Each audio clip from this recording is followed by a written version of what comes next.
Judicial review adalah pengujian yang dilakukan melalui mekanisme lembaga peradilan terhadap kebenaran suatu norma.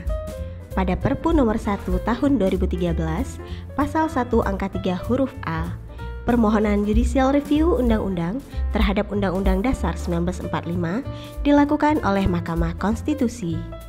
Sementara itu, menurut Undang-Undang nomor 3 tahun 2009, pasal 31A angka 1, pengujian peraturan perundang-undangan di bawah undang-undang terhadap undang-undang dilakukan oleh Mahkamah Agung. Kriteria pemohon judicial review ke Mahkamah Konstitusi. 1. Perorangan warga negara Indonesia. 2. Kesatuan masyarakat hukum adat sepanjang masih hidup dan sesuai dengan perkembangan masyarakat dan prinsip negara kesatuan Republik Indonesia yang diatur di dalam undang-undang. 3. Badan hukum publik atau privat. 4. Lembaga negara.